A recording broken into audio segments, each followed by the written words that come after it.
నమస్తే అండి. దసరా రోజు జమ్మి చెట్టుని ఎందుకు పూజించాలనేది ఈ వీడియోలో తెలుసుకుందాం.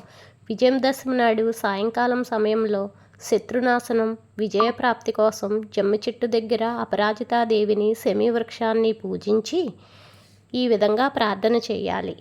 శమీ శమీయతే పాపం, శమీ శత్రు వినాశిని, అర్జునస్య ధనుర్ధారి, రామస్య ప్రియదర్శిని అనే శ్లోకాన్ని చీటీపై రాసి చదువుతూ 3 మార్లు చెట్టు చుట్టూ ప్రదక్షిణ చేస్తూ అపరాజితాదేవిని మనసులో తలుచుకుంటూ ఆ చీటీని చెట్టు కొమ్మలకు గుచ్చాలి.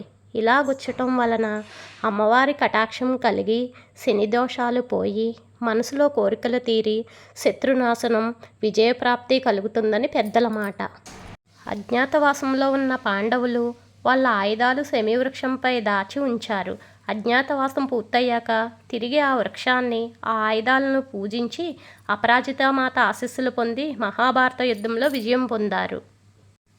శ్రీరాముడు కూడా విజయదశమి నాడు అపరాజిత అంటే జమ్మి చెట్టును పూజించి రావణాసురుడిపై యుద్ధం గెలిచినాడు. విజయదశమి రోజున పాలపిట్టను చూడటం అనేది శుభసూచకంగా గుర్తిస్తారు. పూర్వం రాజులు యుద్ధాలకు వెళ్ళినప్పుడు పాలపిట్టను చూసి యుద్ధానికి బయలుదేరటం ఆనవాయితీగా పెట్టుకునేవారు. జమ్మి చెట్టును పూజించడం వెనుక సైంటిఫిక్ రీజన్ కూడా దాగి ఉంది. జమ్మి చెట్టు ఆక్సిజన్ సప్లై జరిగి శరీరంలో కణ వ్యవస్థను, రక్త ప్రసరణను మెరుగుపరుస్తుంది. మహిళల్లో యూట్రస్ ప్రాబ్లమ్స్ను కూడా క్రమబద్ధీకరిస్తుంది.